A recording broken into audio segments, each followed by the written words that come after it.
No expense was spared to create the most glamorous and glitzy show the West End's ever seen, but mere money wasn't enough to save Ziegfeld from closure.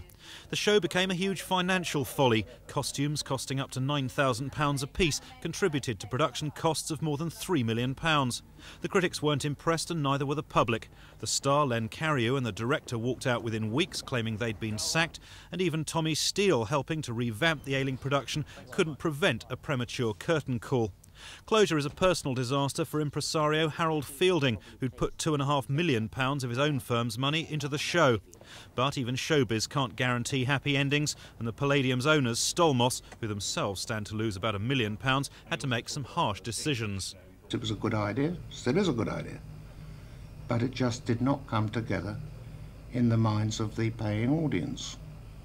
And they're the ones who tell us whether a show's a hit. Every now and then we come up against one which we cannot get right, or in this case Harold could not get right, and no one could have tried harder. It is very, very sad.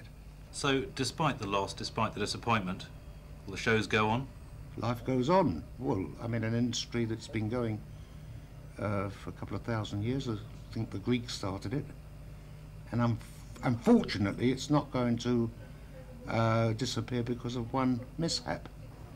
The show closes in October after less than 6 months and a year before it could have recovered its cost even with full houses.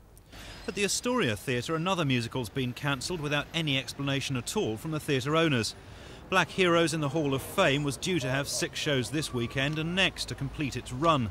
But the production, first staged at the Hackney Empire, has abruptly ended.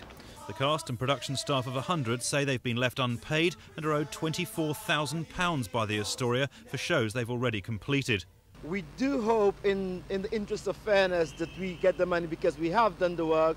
2 weeks running, 2 shows per day. It has been hard work. The cast have worked very, very hard. People have contributed enormous to the show. We do hope we get the money back. I think if we don't, it will be, well, I wouldn't even say it. It will be a tragedy. An indictment also on the management of the Astoria Theatre, because I can't see if anybody in the future can deal with them if they treat us this particular way. Yeah, we've got a contract. I'd be very wary. You know, we've got a contract with them, a binding contract with them. And we expect them to honour it. Even if we have to go the full way legally, you know, we can't take the sitting down. A few last-minute replacement dates for the show have been arranged at the Hackney Empire on the bank holiday weekend. Meanwhile, the Society of West End Theatres is adamant that musicals aren't on the way out. It's just that every year the West End has its casualties. Marcus Powell for Thames News.